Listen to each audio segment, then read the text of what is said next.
Hey everyone, me Kevin here. Today we've got to talk about Tesla. Why is the stock falling? What's going on with Elon Musk? What's going on with the valuation of this company? What's going to happen with full self-driving? And frankly, the ability for us to compete with the other robo-taxis of the world. Or will Tesla be the only one? Let's talk about all of that and just do a very pointed video here on Tesla. So first things first, why is the stock falling? Well, it could be because Robin and Kimball Musk are dumping the stock. Now, Robin's on the board, Kimball Musk, Elon's brother. They're insiders. We have seen in the past that Kimball Musk is pretty professional at timing local tops in Tesla stock and taking advantage of them. So it's not a great signal. However, it is noise if you are a long-term investor. As a long-term investor, you should know that Tesla can be more volatile than Bitcoin, certainly more recently.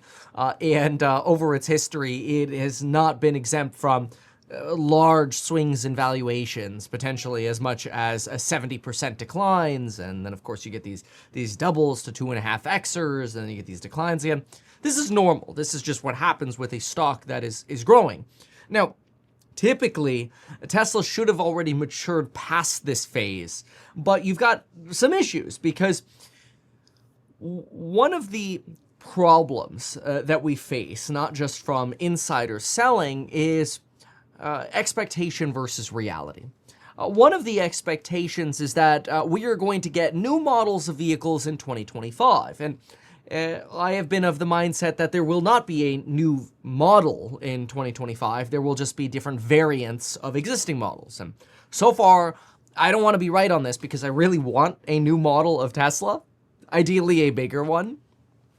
But unfortunately, I think we're going to see the pitch of the refreshed Model Y, now the launch series Tesla, as the next model of vehicle, or the 7-seat Model Y being promoted in Europe to get around those VAT taxes. That's great. But maybe even a new variant of the Model 3. But these aren't new, more affordable models. If anything, some of these models are actually more expensive. Now, you're getting more with the refresh series, but you're also paying more. So I suppose you can make an argument that it's more affordable if you want all of the add-ons, like full self-driving and otherwise. But my question is, and I think investors will begin to question this as well, are we actually going to get a new model in 2025? Mostly because a more affordable model is something that's seen as potentially reviving sales growth at Tesla. That is, rather than having to wait for the cyber cab, we could have maybe a 2-year period where we could actually get back to that 30% growth. Now, notice 2 earnings reports ago, Elon Musk told us, hey, we should be growing at 30% in 2025. In the last earnings report, they downgraded that to, we should return to growth in 2025. Now, I'm simply stating facts here, that Elon Musk has also made it clear that a $25,000 non-fully self-driving car, non-robotaxi $25,000 vehicle would not make sense. Well, that's probably, on one hand, because Elon Musk has the mentality that we will not keep making legacy autos. We will keep going, make it or break it with full self-driving, and potentially their break-even cost on manufacturing a car is $35,000. So of course, they're not going to make a $25,000 car when they're breaking even at $35,000. Now, in fairness, that's the break-even for the average of their vehicles right now. So yes, if you had a lower-cost vehicle, maybe they could get the break-even down to $29,000 or $30,000 for that model, but they wouldn't have a profit at that point, and it just doesn't make sense if their break-even's $35,000. Now, you'd have to cut a lot. I mean, divide that for a moment. If your break-even on a car right now is $35,000, and your break-even on a on a lower, let's say your break-even was $25,000 and you sold it for $0, as Elon had alluded to in the past, you'd still have to figure out how to get the cost down 29%. turn it into a two-door. It doesn't sell as well in the United States because people want the flexibility. Two-doors just usually don't do that well unless it's a roadster. You can go lower battery, but people have enough range anxiety as is. I've been a big fan of lower battery, but you can just put lower battery models in Model 3 and Y versions. But frankly, I think one of the reasons they're not doing that, because I've been pounding the table on this for years, that golly, sell a $25,000 car with 100 miles of range and let that be somebody's secondary car. But I actually have come to the realization that there are two reasons they don't do that. One, they want the margins on the batteries. They'll sell you a $2,000 battery for $6,000 or $7,000 basically. That's where the margins are. The margins are in the batteries. And as lithium prices keep plummeting and the cost of batteries in China keeps plummeting, it's more desirable to pick up your margin on selling you batteries. Though even battery margins are getting whacked. You look at specifically the energy sector, which is mostly batteries for Tesla. Yes, some solar as well and inverters, but it's mostly batteries, mega packs and home battery packs. Their margins on energy have actually interestingly declined. You've gone from an average of around 30% margin, gross margin, down to about 24.6% gross margin. So you're seeing weakness there as well, which is weird. But anyway, going back to the $25,000 vehicle and sort of this more affordable model, the more we keep seeing these variants, I think the more the stock market might be waking up to say, all right, doesn't look like we're going to get a new, more affordable vehicle this year, other than, variants of existing models. Now, I could be surprised. I don't think it's going to happen, but maybe there'll be, come to our April 15th event where we announce a new product. Great. That would be wonderful. And it would be a big upside for the stock. Like, you'd want to buy YOLO calls that day, because people go, oh my gosh, this new model, whether it does or doesn't matter. It's just what people's expectations are. Oh my gosh, this new model is going to sell. And it's going to bring, so much, it's going to bring Tesla back to growth. We're going to grow at 30-40% compounded again. We don't have that right now with the existing lineup. Now, the good news is the existing lineup isn't like panic selling in terms of inventory. You are getting, some more promotions in China, like insurance buy downs and promotions. Again, you're getting insider selling, which is adding downside weight to the stock. And I'm not seeing any panic in used vehicle inventory, even new used, geez, let me get my words straight. You're not seeing panic in inventory. Usually, when you look at new vehicles on the inventory page within 200 miles of where you are, and you're seeing large discounts, that's when they're really trying to get a clearing event done. You're having a hard time actually finding some of those right now, which is a good sign. But it could also mean that we're just producing a similar amount to what we're selling, and it doesn't necessarily mean we're growing, right? So there are some issues here. But again, no panic in inventory right now, which suggests that at least in the near term, there doesn't appear to be an overproduction. Now, that doesn't necessarily mean sales numbers are going to be great. I mean, we see what's going on with Europe. Registrations in January in Germany and France and Spain and the United Kingdom, all of these countries are down 30 to 50% for Teslas. Now, it's a drop in the bucket for Tesla global sales because, most of their vehicles are sold in the United States, followed by China. Although BYD did just take over Tesla on pure electric vehicles, but whatever. Tesla sells most of their cars outside of Europe, so maybe that matters less. Although it is a little bit of a bummer because there is a gigafactory called Giga Berlin that is ideally trying to sell vehicles in the European market because you pay less to transport, ship them somewhere, but whatever. So I don't see panic in inventory, but I do see some disappointment in potentially, maybe the new model, new models are just not going to be a brand new model. I think disappointment there is putting weight on the stock down. Insider selling, pushing weight on the stock down. Now, there's more, though. But before we get to the more part, I want to mention that there is a risk also, keep this in mind, there is a risk that people who look at a car like the 7-seat Model Y say, why would I buy the Model X as a 7-seat if I could get the Model Y as a 7-seat, and you cannibalize a little bit of those higher margin sales from the X's. Now, I want to be clear. This is just, I guess I'm allowed to say this because it's not a financial thing.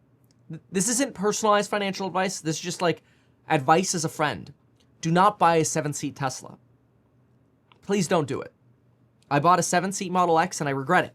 I wish I bought the 6-seat with the captain's chairs. So nice. 6, functional. 7, not. Do also know, though, your trunk space when you get that third row goes to like nothing. To the point where in 2018, we went to a Dodgers game and we used the 7-seat Model X. The poor people in the back were sitting in there like with their knees up like this. Well, one person was because they're a little taller. And the other person had their knees sort of at an angle up. But they also had to have this beer cooler on their lap because we couldn't fit it in the trunk anymore because the trunk space, was so narrow. Well, I mean, so you also can't fit a stroller, right? So it's not, these aren't really like functional large family cars. I wish they would introduce a new model. And I'm a big fan of Teslas. I still maintain the Model Y is the best bang for your buck. It's a great vehicle. The 3 is great as well. I don't think the difference between the S and the 3 is really worth it. But anyway, the extra horsepower, that's really where a lot of the margin comes from for Tesla. I mean, good for Tesla if you want to support the stock, but I don't know how much one car buy is going to make a difference relative to your pocketbook. That said, we need to talk about OpenAI. And could this OpenAI panic or situation between, Elon Musk, Sam Altman offer, is this a game of 4D chess? Or is this actually potentially something worse? We've got to talk about that, and we're going to. But first, I'm incorporating a message from our sponsor, Helium. And now a message from our sponsor, Helium. There's a link in the description down below, and you should use code Kevin when you check out or lock in your spot. Now, first, a personal message on this. I'm so excited to partner with Helium because I actually have 4 phone numbers on my phone. Sometimes the primary phone number I have doesn't have service and I want to be able to quickly switch to another to make sure I'm always connected. I'm a YouTuber after all. These days with eSIMs, it's actually really easy to add a new phone number. So they've got a few options for you. And I love good deals. So here's a good one.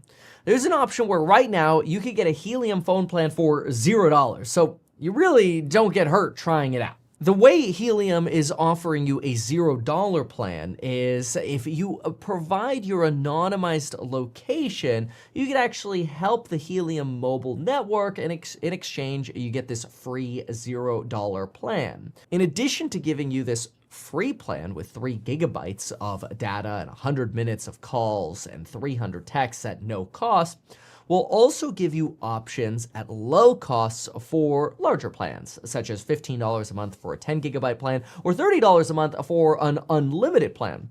Compare that to your current bill, and maybe Helium Mobile is actually a great option for you as your primary, which is fantastic. But another thing is, you could actually get rewards that you could redeem for gift cards and other benefits such as Airbnb, Uber, DoorDash, and Nike stores, you name it, just by using their service. So compare what's right for you, the free option or the $15 or $30 version. Either way, I recommend everybody have at least a carrier like Helium on your phone. At bare minimum, you need a phone number, but also consider a second option if you already have a primary and you don't want to switch, you don't want to port your number over. Consider Helium as a really good backup for you in the event you want that second line, and it doesn't cost you anything. So try it out, and who knows, maybe you'll love it so much they become your primary and you start saving money. So what you want to do is go to the link down below. You can join the wait list for the free option. Use code Kevin to lock in your spot and start saving some real money. But also consider signing up for that $15 or $30 per month option if you want to get started right away and get that Helium mobile account rolling. All right, so OpenAI. Elon Musk has made an offer to buy the nonprofit parent company that owns the assets for OpenAI. Quick primer on this. You have entity A, nonprofit. Entity B, for-profit. Entity A has the assets. Entity B is the for-profit corporation that Sam Altman wants to buy OpenAI with. Sam Altman wants to buy the nonprofit out and the assets at the nonprofit for as little as possible. That way he could take it over at the for-profit side, take a 7% stake, and be a 21 billionaire. All right. Elon Musk hates Sam Altman. They're in lawsuits together. They had a breakup in 2018. They started OpenAI together, but had a breakup. Elon Musk is trying to make it harder for Sam Altman to buy the assets from that nonprofit by raising the bid on that nonprofit. Now, the director of the board of the nonprofit just came out and said, oh, I haven't gotten an offer. I haven't seen anything other than what I've seen in the media about Elon Musk trying to make an offer to buy us. Whatever. There's gonna be all this bull crap. I'm just tired of all the drama and all this kind of stuff. I just want to give it to you straight. All right. There are three, obviously, Sam Altman rejected the offer, but I'm going to give you why this is happening. Elon Musk offered $97.4 billion. Sam Altman responded with $9.7 billion. Elon Musk called him a swindler. Whatever. This is all just Twitter drama that's distracting and doesn't matter. So there are really a few ways to look at this. Three options, I call it. Number one, Elon Musk hates Sam Altman so much and does not want Sam Altman to be in charge of advanced artificial intelligence or the funds that could potentially come with owning 7% in a nonprofit that would give him an opportunity to have control in advanced AI, even somewhere else, and that Elon is doing this for humanity because he's trying to protect humanity from the dangers of Sam Altman. That is option number one. Option number two, Elon is just a bitter child who is upset that ChatGPT is a better product than Grok. I'm just saying these as options. I'm not saying that's my opinion, so please don't get mad at me. You might think that Grok is a lot better. I'm just saying, okay? These are just options here, okay? So one is Elon just hates the guy and is doing this for humanity. Number two, Elon is bitter that Altman has a better product, and Elon actually wants the better product, so Elon can have control of the better product. Wall Street Journal reports that if Elon got control of OpenAI, he would merge it with xAI, which then makes you wonder, bro, you just bought 100,000 H100 NVIDIA chips to compete with OpenAI. Why do you need to buy them if your product is better? Option number three, maybe Elon Musk wants the $500 billion Stargate investment over the next 5 years, and this is just a backdoor way for him to raise some more money. Which then leads back to Tesla stock, where people go, crap, if Elon needs money to raise as part of his consortium, is there a risk that he's potentially going to sell Tesla stock again? Remember, he told us after he dumped the stock, $24 or $25 billion worth in 2022, which was terrible, led to, solid decline in the stock valuation for a while there. It's just constant selling. He promised he wouldn't sell in 2023, that he might sell in 2024. He didn't. And so far, he hasn't sold in 2025. So in fairness, he's beat expectations there, possibly because X is maybe now EBIT profitable, which is fantastic. It's a wonderful thing. I mean, congratulations to X. They've really carved it out over there, and they've really designed the algorithm to be quite addicting. I have actually had to uninstall X from my phone because it just it's turned into this TikTok, Instagram phenomenon where you can just kind of scroll forever, except you justify it as, I occasionally see something news related, so I could justify it as I'm not wasting my time, like on Instagram or TikTok. But the flip side is Instagram or TikTok make you laugh every so often. Twitter X just makes you depressed. It's a cesspool of negativity. And I think it's really bad for people's mental health. So for me, I'll just speak for myself here. I have had to uninstall it. I'll still go on it occasionally on the internet, but I am preferring I talked to course members about this yesterday, and we've got a new schedule coming out tomorrow, which will be really cool. But I have notifications on now on my phone for Discord, so I can look at my phone and I could look at my what's it called? You sort of scroll down and you get the summary notifications. Come on, summary notifications. There we go, summary notifications. And I could see your comments right here. I've got a bunch of them just in the last hour here. I've got 6 or 7 of them. I gotta turn off reacted emojis though, because then that way I don't get all the emoji reactions, but I can actually see what you're saying.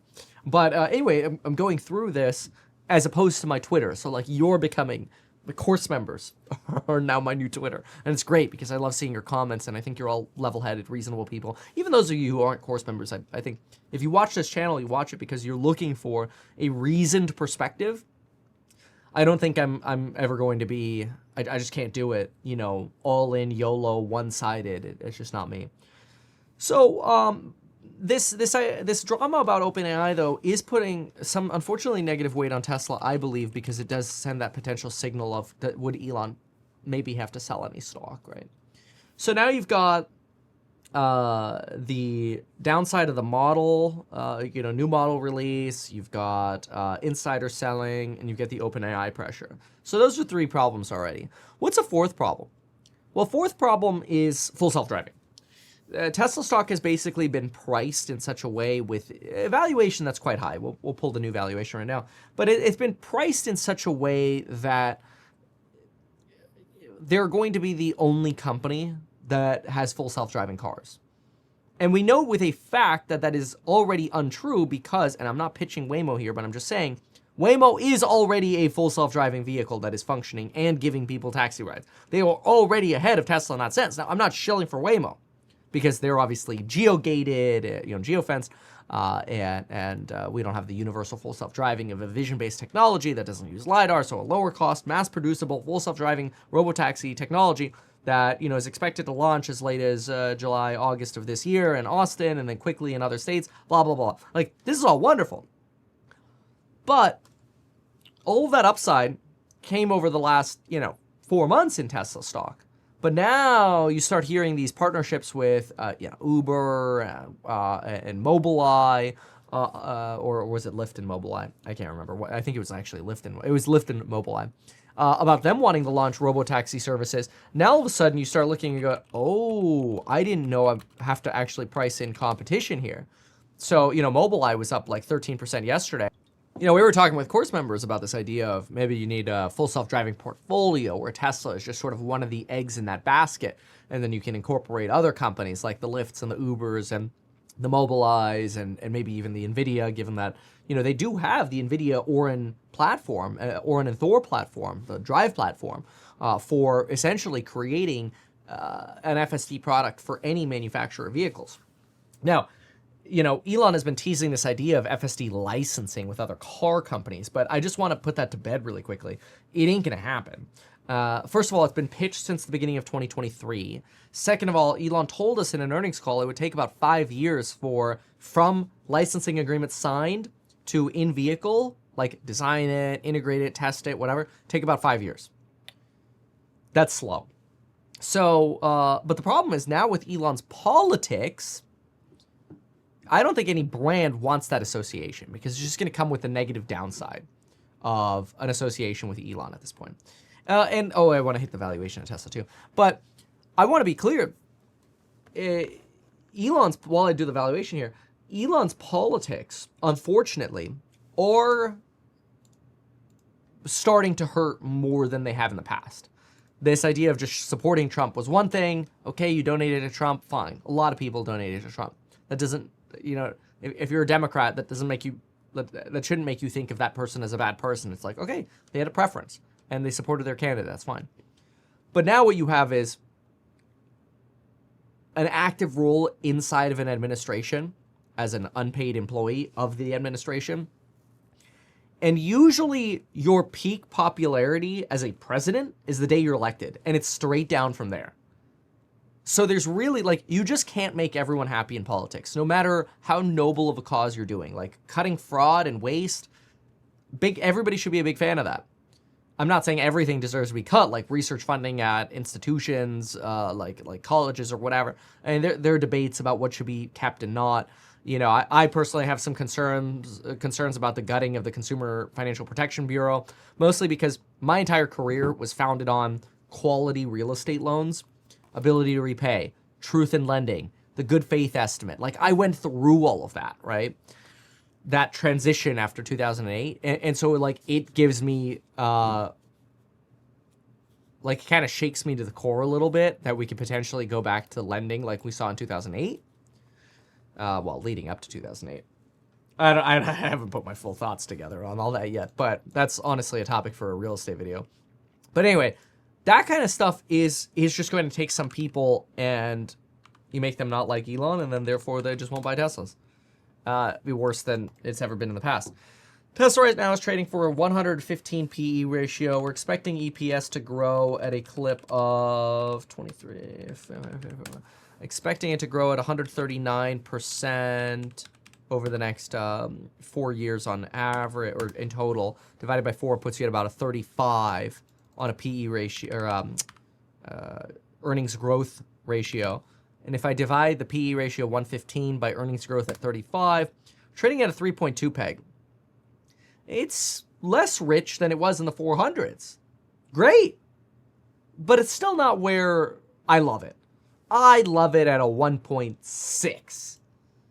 Okay, so we could reverse this, right? If I go 1.67 times 35 times end of the year EPS 291, this is my reverse valuation math. 170. Buy it up, baby. Buy it up. I'm not saying we're going there. Can we go there? Of course. Am I shorting the stock? No.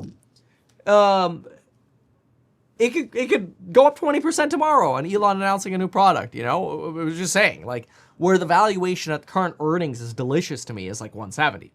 Now, could I be convinced to say because of FSD and robots that we could go for a 2.67 peg and I'd be willing to pay a 271? Yeah, sure. In fact, I think if you get down to the 295 line, there's a case for buying it. There's a case for nibbling it, right? Like I've made this, my thesis is, I'll go like, this is not personalized financial advice. Generic thesis. At 330, you buy 3 or 4%. At 295, you go to 5 or 6%. At 240, you go to 7-8%. At 170, you're like 12%. You see what I mean? So like, and honestly, if you get down to like 100, that's when you want to be like 15%, unless the company's going bankrupt, which I don't think it will be.